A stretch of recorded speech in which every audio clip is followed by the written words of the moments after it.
क्रूस पर लटका हुआ मसीही। आज कोई भी जीवित व्यक्ति नहीं समझ सकता है कि क्रूस क्या थी।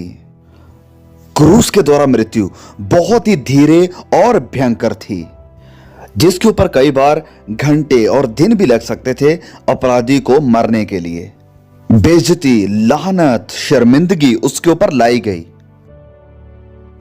और जब उन्होंने उसका मजाक उड़ाया और उसने कहा कि क्या तुम नहीं जानते कि मैं अगर अपने पिता से विनती करूं तो वह भेज सकता है स्वर्गदूतों की पलटन को मुझे बचाने के लिए।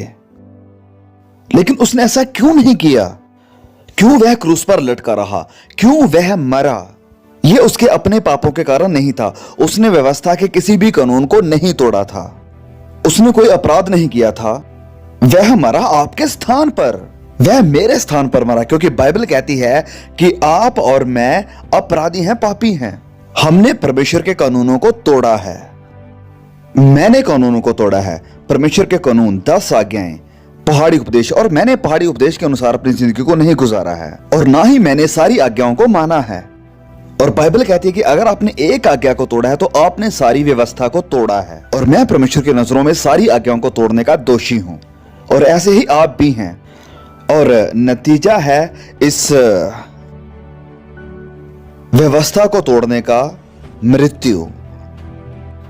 सिर्फ ये शारीरिक मौत ही नहीं जो हम देखते हैं।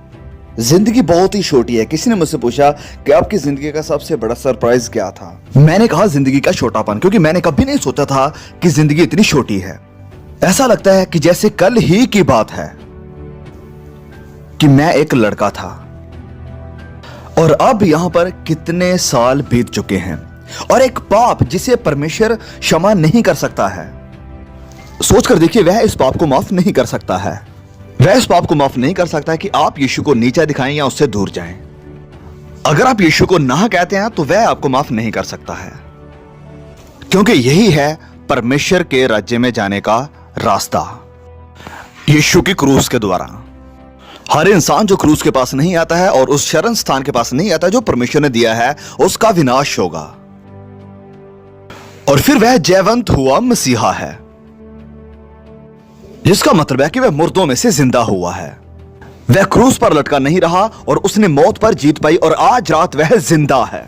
वह हमारा जिंदा मसीहा है।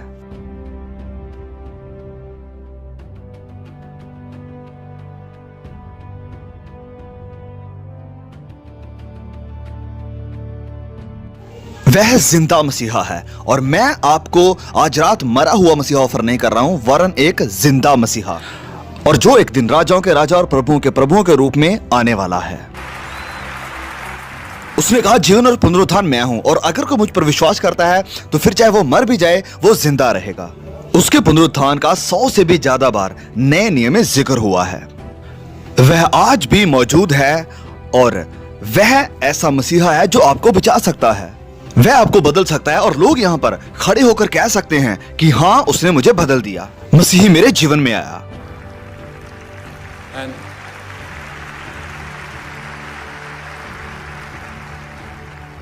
प्रभु यीशु ने कहा कि मैं दोबारा फिर वापस आऊंगा। वचन में लिखा है, क्योंकि जिस घड़ी के विषय में तुम सोचते भी नहीं हो, उसी घड़ी मनुष्य का पुत्र आ जाएगा, और वह बादलों पर आएगा और हर आंख उसे देखेगी। आप इसे महसूस कर सकते हैं, और मैं भी इसे महसूस कर सकता हूं कि यह पूरा संसार एक क्लाइमैक्स की तरफ जा रहा है, और वह क्लाइमैक्स है मसीही यीशु। और वह अपने सिंहासन पर बैठेगा और वह हुकूमत करेगा।